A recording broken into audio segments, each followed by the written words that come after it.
Hey everybody, welcome to our Facebook Live. It is September 23rd, and I'm really excited to be here today because we're talking about part 2 of foundational skills.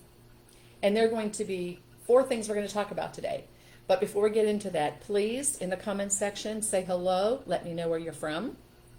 I need to give you a little warning too. I think I'm getting a little bit of a cold, so my throat's catching some when I'm talking, so I may have to sip some water during this episode here. A couple announcements. Last week I had to cancel our Facebook Live because we had a storm that came out of nowhere, totally unexpected, and dumped 20 inches of rain on us in a 24-hour period. So there was a lot of flooding in the beach, which is just over the bridge for me, flooding in our neighborhood, cars stalled in water and damaged, roads flooded, and the neighboring county roads collapsed. It was a mess. Lots of businesses at the beach were affected, some homes, so it was a little crazy.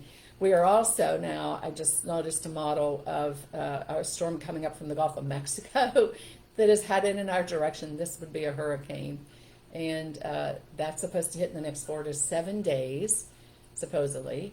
So hopefully I'll be here next Monday on the Facebook Live, but if not, I will let you know, because typically in hurricanes, we end up losing some power.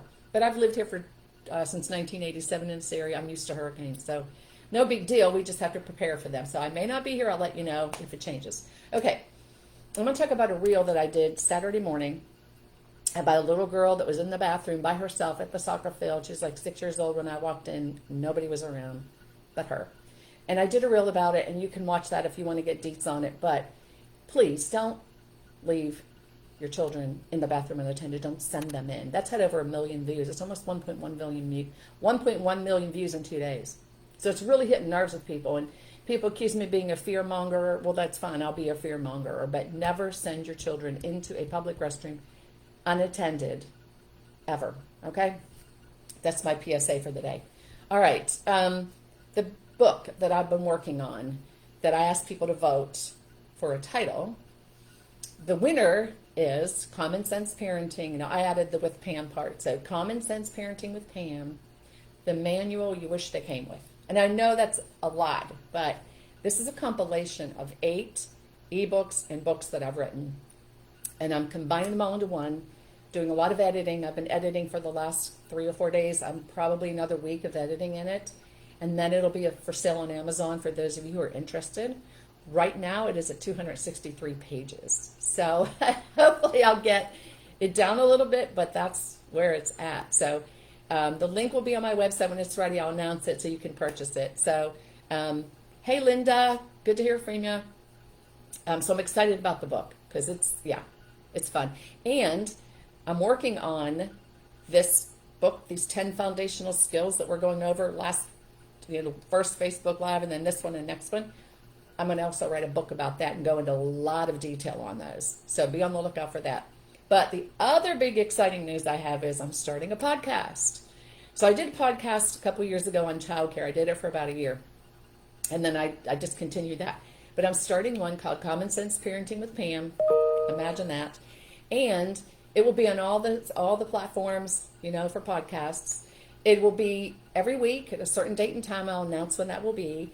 And it'll be 15 to 20 minutes. I call them snacks. So this will enable me to expand on reels that I post because, I get 60 seconds. You can't do much in 60 seconds. It'll enable me to answer questions that I get from followers because I get a lot. I get them through like Messenger. I get them through the comments on my reels. So I want to be able to answer those and have some more time to do it, but also make them short and sweet so you can listen as you're driving or having a cup of coffee before the kids get up or whatever. So a lot of people, when I did a poll and asked how people like to learn best, the winner of that was audio. So I have created some of my books in audio format, and now I'll be doing the podcast. So be on the lookout for that. I'm excited about that. Okay, hey Kaylee, saying hi to people who are coming in. Let me know where you're from. You see the link up there to the Common Sense Parenting with Pam group. Are you seeing the pattern here? Common Sense Parenting with Pam Facebook group. Common Sense Parenting with Pam book. Common Sense Parenting with Pam podcast. I want to make it easy for you to find it all. And all the links to all of that will be on my website. But today we're going to talk about 4 foundational skills. We're talking about perseverance, adaptability, resiliency, and conflict resolution. And I know the first three sound very similar. And there are some similar ways you can deal with them, but they're very different. And the best way that I can kind of give you an overview of what I'm talking about here, and I will be referring to my notes, there's a lot here, is think about COVID. Okay? It changed the world. It changed how we lived in the world. It changed how kids were schooled. It changed how people worked.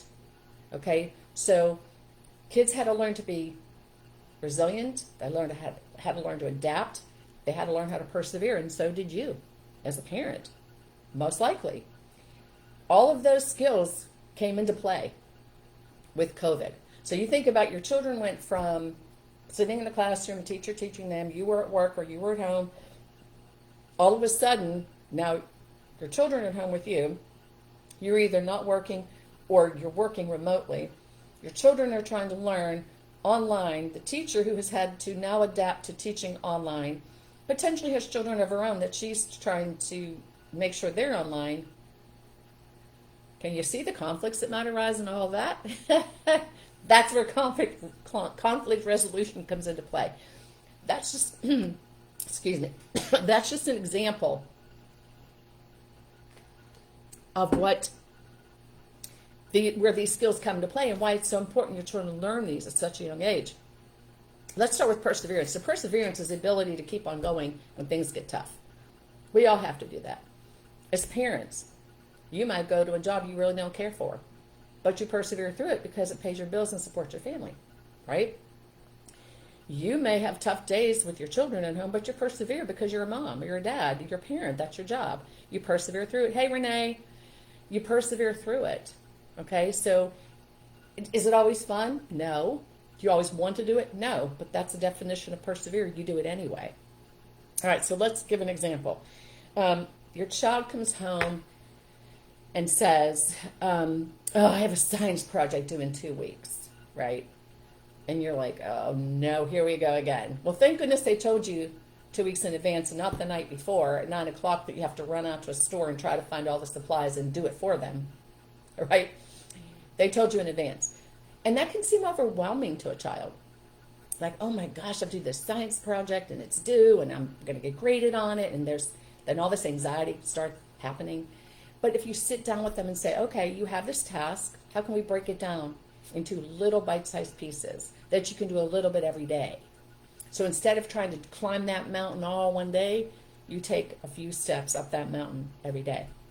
So that's how you teach them perseverance, is to break it down into small tasks and do it anyway. You don't have to like it. Trust me, there's a lot of things I do in life I don't like. And growing up, things I had to do I didn't like, but you had to do them, right? Like geometry in 10th grade with a teacher that probably should have retired 20 years before I had her, honestly. And I had to persevere through geometry. Have I ever used it in my life since? No. Did I want to be there? No. Did I have to do it anyway? Yeah, I didn't have a choice. Persevered through it. So teach them small, easy tasks, break it down, and help them, guide them through it if you have to, but let them do the work. It's not your job to do the work for them. So back off doing the science project. I know some parents want to make it look good so that they feel good about themselves being, as a parent, their child did a great job, but that's not teaching your child anything. Let your child do their own work. Just a little sidebar there. Okay. And encourage effort over results. I've got to get water. I'm telling you, this is too much to me. This just came out of nowhere, literally. I'm persevering through this. So you have to forgive me for taking the drinks of water and coughing and clearing my throat, but I don't know what's going on here. Okay, encourage effort over results. So you encourage them for at least making an effort to do something. Okay, so I'll give you an example. My granddaughter, 7 years old, had a soccer game on Saturday. Now last year was on a team, last 2 years was on a team. It was boys and girls, mixed, 5 and 6. Now she's 7. She's on a brand new team. She doesn't know any girls on the team. A lot of them are 8 and 9 years old. Brand new coach. And it's all girls. So this is all different for her. And she's the type of child who doesn't dive in. And she's more like, I'm going to sit back. I'm going to check things out. I'm going to observe for a while. Then I'll see what I want to do, right? So during the game, typically she'll run with the ball, but she won't make an effort to get in there and fight for the ball or, get a little competitive. She's just not that type of person, which is fine. Her mother, on the other hand, played soccer from the time she was 5 through college. Very aggressive. Was on teams where they won state championships. So, excuse me.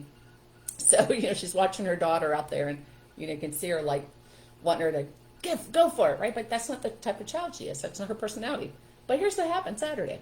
It was the second game. Nobody said anything to her because we don't care how much she does. We just want her to have fun. She actually had a shot on goal, and she actually had a pass. And when she came off the field, the first thing her mother said to her was like, way to go. You should be so proud of yourself. You had a shot on goal, and you had an assist.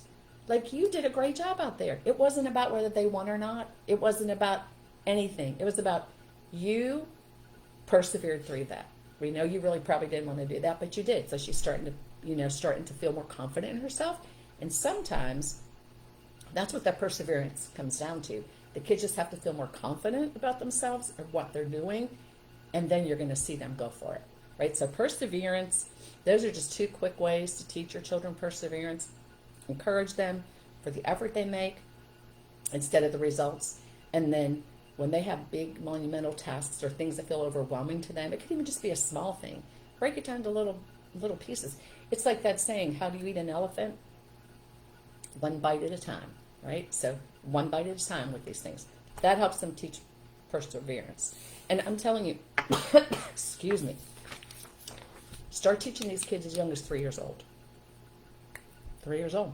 Teach them. Because you are not going to be behind them all their lives, and they need to learn how to manage themselves. And this is one of these, I talk about the foundational skills that builds that solid foundation for the kids to grow and learn, become successful, productive adults. These are more of them. Okay, adaptability is the ability to change, to be flexible when there's changes in routines or expectations or the environment they're in. So I'll give you another example, and this would cover all 3 of these. I don't know how I'm going to last with this. Hold on. Okay. So I grew up in Pittsburgh, Pennsylvania. Born and raised in the same house, same neighborhood. Went to school from kindergarten through 8th grade. All of the same kids. Knew everybody. 9th grade, I had to go to a different school because it was middle school then, but junior high they called it then. And it was not in my city. So I grew up walking to school, walking back. Now I had to walk to a bus, take a bus, city bus, to a streetcar, take a streetcar to the junction, get off, and walk up, felt like 1,000 steps to the junior high. Okay, I did that. Next year I went to a different school, which was kind of next door, but this was 10th, 11th, and 12th grade. Same thing in the morning, bus, streetcar, walk to the bus, streetcar, whatever, steps. So, and we had new kids come in from different schools. So you're learning to meet new people, that kind of stuff. And the high school was probably 1,000 kids, a very diverse population. It was awesome. But then, January of my sophomore year, my family moved an hour outside of Pittsburgh to the country because my father had gotten a job promotion and transfer, and my parents wanted to be closer instead of him commuting. So they built a house across the street from a farm that had chickens, pigs, and cows. And we moved. And I didn't know a soul other than my siblings. My 2 brothers were already out of school, so they weren't there. It was me in the high school. My sister was in the middle school, her first year there. I didn't know a soul. Never had seen a cow up close, except some mornings we'd wake up and there'd be one in the yard because he got out of the farmer's fence. Totally different environment, different school. The school I went to had maybe 600 kids or maybe 400. 12 were non-white. That was it in the whole school. So you talk about a change in environment, in routines and expectations. I had to learn to adapt very quickly. Now I did. I made friends. It was great because my parents taught me from a young age how to persevere, how to adapt, how to be resilient. So, was it at first fun for me? No. Was I excited about moving away from all of my friends, everybody I knew all my life? No. But we did it. I had to persevere. I didn't have a choice, right? So teach your kids how to do these things. So teach them adaptability. So here's you go. Celebrate the small wins with your child. So you say, hey, we're going to go to the park tomorrow, right? And they're all excited because they're going to go to the park. And then it rains. So instead of your child having a meltdown, go, you know what? We couldn't go to the park, but guess what? Now we can stay home and watch a movie. So you reframe that in a positive way for them. It's like instead of, oh, it rained, now we can't go to the park, you're like, oh yeah, we can't go to the park, but guess what we get to do? Now we can get to do this. Or say your child has a play date planned with a friend and the mom calls and goes, you know what, I'm sick, we can't do the play date today, I'm so sorry. And your child is so upset. Well, then you can say, well, guess what else can we do? Can you think of something else we could do? We need to adapt. So use these words with them. Use the words like persevere. Use the words adapt. Oh, I see you're willing to adapt to this. We can't go for the play date. What else do you think we can do? And talk it over with them. Now, my kids were always raised to have a plan A, B, C, and D. If A didn't work out, we're going to B. If B doesn't work out, we're going to C. Because I wanted them to learn very young that life doesn't always go their way. Things aren't always just perfect. So if it doesn't work out, what do? What's next, right? So you teach them to adapt. And you make it very natural. You go, oh, okay, we can't do that. We got to change up. Oh, we're going to adapt to this. No problem. Right? So use those words and use those techniques to teach them. It's not the end of the world. It's not a big deal. Don't have a meltdown over this. We're going to adjust. That's life. Because trust me, you know, you've had to adjust many times in your life, I'm sure. So will your children. That's just life. They've got to learn that young. So reframe it positively for them. And talk it over with them. And in all of these, you know, we talked about problem solving 2 weeks ago in our first series. Problem solving comes into all of these. All right. And I'm going to give you some real good examples in this conflict resolution. Anyway, so yeah. So adaptability, perseverance. Let's talk resiliency. Now, this is when you're bouncing back from challenges, situations, you know, things that just go wrong that are difficult. So let me give you an example here. And hello for those of you who are coming in right now. Let me give you an example. Say your child comes home from school and they failed a test. Now let's just say, first of all, let me just tell you, teach your child that failing is not a bad thing. It's a learning opportunity. So again, you're reframing that, see, because you're going to build their adaptability and their resiliency and their perseverance. So you're going to say, oh, you failed the test. Okay, not a big deal. Not a big deal. It's an opportunity to learn. Now we're going to talk about what you could have done differently. Maybe what happened. Why did you think you failed the test? So you sit down and you problem solve and you have this discussion with your child. And you could say something like, okay, well, were you prepared? Did you study? Did you do your homework? Did you pay attention in class when the teacher went over this material? Were you feeling okay today? And you know, sometimes maybe they're sick, they're not feeling good. Or maybe they have differing abilities and testing is hard for them. And that creates a challenge when they have to take a test. They have anxiety or whatever. So have that discussion about, okay, you failed the test, that's what happened. Remember, we're going to go into these problem solving. We identify the problem, we failed the test. What do you think happened? Identify what the source of that problem was. And then you go, well, what could you have done differently? Maybe I could have studied more. Maybe I should have paid attention in class instead of fooling around. Maybe I should have done my homework. Or I really didn't understand and I should have asked the teacher in advance. Or I have no idea, right? But then you go, okay, so that was the problem. This is why you think this could have occurred. What could you do differently? What can I help you with? Is there something that the teacher could help you with? So you're not making it this big thing like, oh, you failed a test. I can't believe you failed your test. You're going, okay, you failed the test. Now it's an opportunity to learn how to improve for next time because you're probably going to have another test in the next month or two or in your life. So let's work together to figure out how to make this happen. Now, if they're older, you know, they can maybe figure this out for themselves. And trust me, they know. If they're older, they know why they failed that test. They know. If they're younger, you might have to kind of walk them through it a little bit. But just say, hey, you know what? It's okay. You learned from it. You know, it's a challenge. It's challenging. I get it. Maybe it was hard for you. Maybe it was you didn't understand the material. That's okay. But let's work with it so next time it's not so challenging, right? That's just one quick way to teach them resilience because they need to be resilient. Okay, and then positive self-talk. So this was a big one. My daughter, I pick her up from school, my youngest. She went to a magnet school 30 minutes from home. I'd have to drive her down and pick her up every day, and she'd get in the car. Very smart kid. I mean, she's in college right now for biochemistry and physics. Very smart kid. But she'd get in the car, and I'd go, well, how was your day? It was okay. How was your test? Or, oh, I didn't do so well. It was stupid. And I would stop her immediately. I would go, stop right there. I want you to tell me 5 positive things about yourself.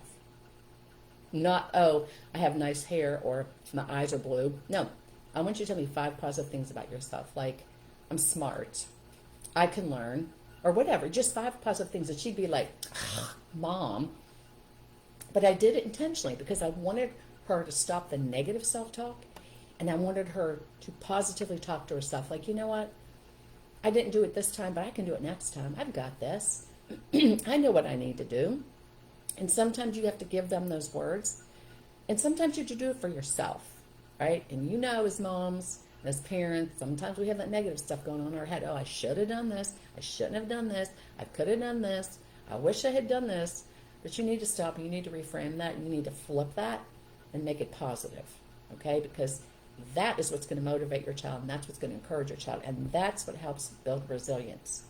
And trust me, I'm sitting here the last couple of days, hours and hours on end, staring at the computer, editing 263 pages of this book. My eyeballs are crossing, right? And I'm like, oh my, sometimes thinking, oh my gosh. And then I'd stop and I go, you know what, I got this. I can handle this. I'd get up and take a break. I'd come back. I'd go back at it again because I love what I'm doing. I'm happy to do it. But I'm persevering through it, right? I'm adapting to it. I have to get up, take breaks, come back because I'm not used to sitting here for hours on end and editing, right? So it's a skill that I have to master, and I'm working on it. So I say to myself, you've got this, you can do this. And then I change my attitude and I go back at it. So part of that resiliency piece with your kids is them changing their attitude about what they're thinking, what they're saying, okay? Short and sweet on that one. Let's get into conflict resolution. Let me see any questions real quick. Hello, everybody coming in. I love this. I'll try to answer questions when I get done with the conflict resolution. And if not, you know to go back to my website.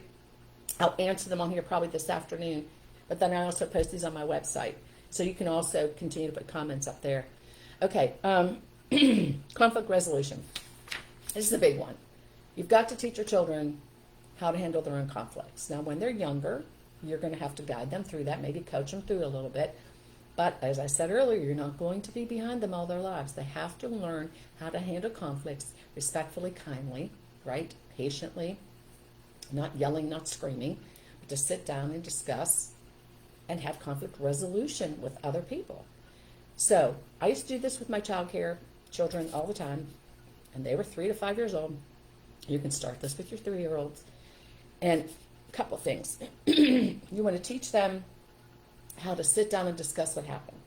So here's a way you can do this with your young kids, even your older kids. You get a picture of a mouth, like a mouth open, and you get a picture of an ear. And you put them on cardboard or on paper, laminate them if you can. You keep them handy, maybe on the fridge, side of their fridge, somewhere handy. Now say you've got 2 kids and they're having a fight over something. Like one comes and says, I was building my Lego and she stepped on it and knocked it over, okay? So instead of getting into this big discussion and yelling at them, and what did you do that for? And he's mad, you're so stupid, I hate you, you're mean. You go, all right, guys, we got to sit down and figure this out. You sit them down, you hand one the mouth card and one the ear card. And you say, you have the mouth card, you tell me what you think the issue is. Now, you don't say problem, you say, what's the issue? Tell me what's going on.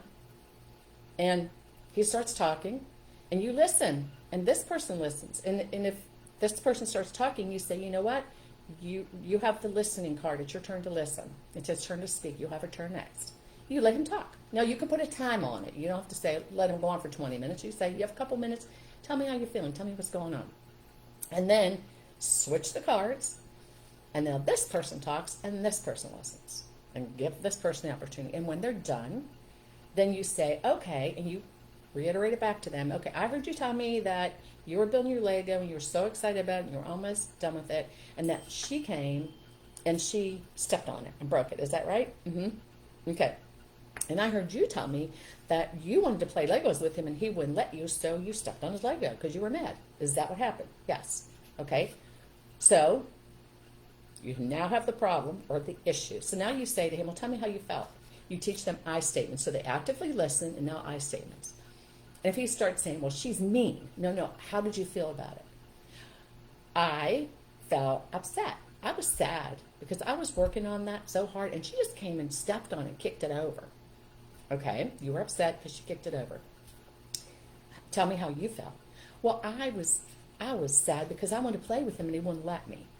You see the difference in that? Instead of you're mean, I hate you, you wouldn't share with me, you're not a nice brother. They're telling how they feel. I felt, so you have to sometimes teach them to say that. Tell me how you felt. Give me that emotion. I felt sad. I felt angry, whatever it is, okay? And then you're going to come down to the brainstorm solutions. Okay, guys, I understand you were upset because she broke your Lego, she stepped on it, and you felt sad because she did that, and you felt sad because you really wanted to play with him and he wouldn't let you, and so you stepped on his Lego. Okay, what do you guys think we should do about this? Here we go in the problem solving again. You see, it all comes back to the problem solving. And you see if they can come up with solutions on their own. Like he could say, well, she could help me rebuild my Lego. Or she could say that I'll help him rebuild his Lego. That's a solution.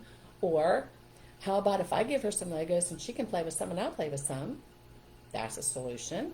Or how about if I get a different game out and we just play together? There's another solution.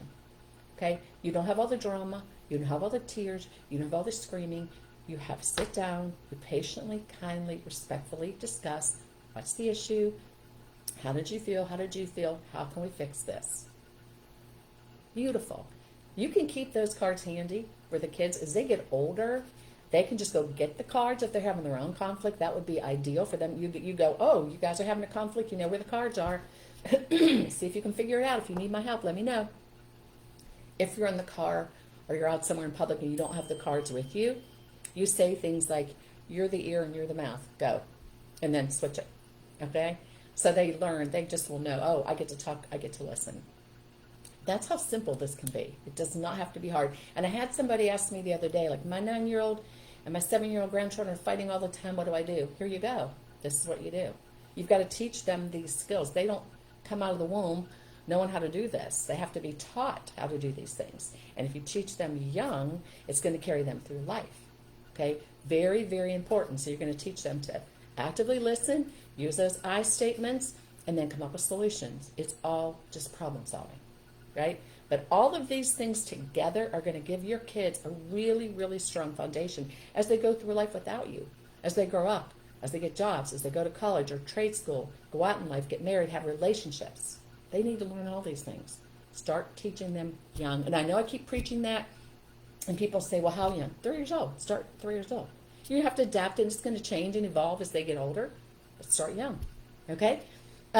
Let me get into some questions. We have a few minutes left, and I know I did that quick, and again, I'll be talking about this more on the podcast, and I will be writing a book about it. So I'm finishing up this big book, then I'm going to start the podcast, then I'll start the foundational skills, and then I'm also going to do a book called Time Out is Not for Children. So a lot on my plate. All right, let me go up here on the questions and see what I have. Shoot them in here. Okay, Renee, thank you for sharing. Hi. Hi, Ozma, I think I'm saying it, Kim from Canada, Renee. Okay, I love this, Renee. On the way to school, we go around the car, and everybody has to say one nice thing about themselves. I love it. It sets the tone for their day. Absolutely. Absolutely. Start your children's day off positive. Send them to bed on a positive note. In the mornings, we get harried, we get frustrated. One's trying to run around. Did you get them? You have your lunch. You have your backpack. Did you sign that? Get me that permission slip. It can be crazy. Breathe. Get in the car and breathe on the way to school. Talk about positive things. Something nice to think about themselves. And at night, when you're trying to get them to bed and they are resisting bed and you're getting frustrated, send them to bed with a positive situation. I know sometimes it's hard, but do the best you can. You're not, parents aren't going to be perfect, right? But send them to bed with a positive situation, because that also sets the tone for their sleep. All right. Oh, good. I did say it right. Good, Ozma. I'm glad. Okay. Yeah, it is so important with that positivity, and that's why my daughter, I was raised in a very positive environment, and my parents were very encouraging, and I just grew up with a very positive attitude. I'm pretty much a happy person, a positive person. But my daughter tended to be like, oh, I can't believe I did it. She was very hard on herself, I guess is what it was. Very hard on herself if she didn't get everything just perfect in Excel. And that's pressure she put on herself. We never put that pressure on her. And she still to this day does it. But I wanted to make her stop and think and say, you know what? Yes, you may have messed up on that, or you may have not done well on that test, but that's not terrible. And tell me something positive that happened today, or tell me something positive about yourself. And so I would try to flip that switch in her brain to get her thinking more positively about life and about her situations. It doesn't have to be dire and miserable and unhappy all the time. Okay. Any other questions? Nope. Listen, I'm going to encourage you guys to, if you're not already in the Common Sense Parenting with Pam Facebook group, go in and request to join, but please answer all of the questions. If you do not answer them all, I'm going to send you a note back that says you're declined until you answer all the questions. Because it's important you do. That's attention to detail, attention to detail. Okay. Donna. Hey, Donna. You're on there. Good. Awesome, awesome, awesome. Okay, ladies, I'm out. I will see you all hopefully next week, where we're going to wrap up the last 3 foundational skills. If for some reason we're in the middle of the hurricane stuff, I'll let you know, and we'll just postpone that to the following week. But in the meantime, you know what I'm going to say. Remember, hug and love your babies. Bye.